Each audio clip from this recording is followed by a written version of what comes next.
చెప్పడం మర్చిపోయానండి. మన ఛానల్ పెట్టి ఈ రోజుకి కరెక్ట్‌గా 2 ఇయర్స్ అయితే కంప్లీట్ అయ్యిందండి. చాలా హ్యాపీగా అనిపించింది. మనకైతే 200 సబ్స్క్రైబర్స్ కూడా ఉన్నారు. ఏంటి 200 సబ్స్క్రైబర్‌గా అలా ఫీల్ అయిపోతున్నావు అని మీరు అనుకోవచ్చు.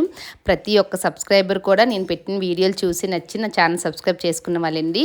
నేను ఎవరికి ఫ్యామిలీ మెంబర్స్ కానీ, ఫ్రెండ్స్ కానీ ఎవరికి నేను షేర్ చేయలేదు. అందుకే నాకు అంత హ్యాపీనెస్ మాట. ఇంక ఈరోజు నేనైతే మటన్ కూర వండుతున్నానండి స్పెషల్‌గా. మా వారైతే ఫంక్షన్‌కి వెళ్ళారండి. నేను వెళ్ళలేదని చెప్పాను కదా! ఫంక్షన్‌కి వెళ్ళి మటన్ అయితే తీసుకొచ్చారు. ఆ రోజు నైట్ వచ్చారన్నమాట. సండే నైట్ వస్తే మండే మటన్ అయితే వండేసానండి. ఫ్రిడ్జ్లో ఎక్కువ రోజులు ఎందుకు ఉంచడం అని చెప్పి. మటన్ అయితే చాలా బాగుంది ఫ్రెష్గా.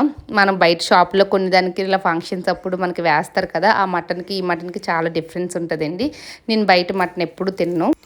ఇంక మా వారైతే చాలా టైర్డ్ అయిపోయారండి. అతనికి కూడా ఫీవర్ వచ్చింది. పాపం డ్యూటీ నుంచి వచ్చిన 2 డేస్ నిద్ర లేదండి. పిల్లలకి అసలు హెల్త్ బాగోలేదు కదా, అక్కడ నిద్ర లేదు. తర్వాత ఇంక ఫంక్షన్కి వెళ్ళారు. నైట్ అంతా అక్కడ పనులు అవి చూసుకోవాలి కదండి, అక్కడ కూడా నిద్ర లేదు. పాపం వచ్చేసరికి అతను బాగా టైర్డ్ అయిపోయి అతనికి కూడా ఫీవర్ వచ్చేసింది.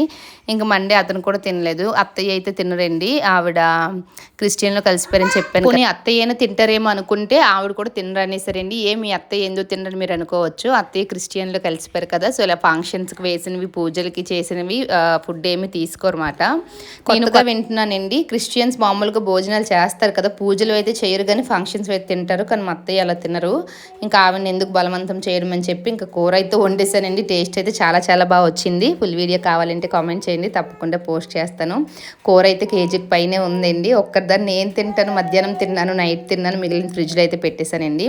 ఒకప్పుడు చాలా ఎక్కువగా తినేదాన్ని నాన్ వెజ్, కానీ ఇప్పుడైతే అస్సలు తినలేకపోతున్నానండి. బాగా మానేశాను అసలు తినడం.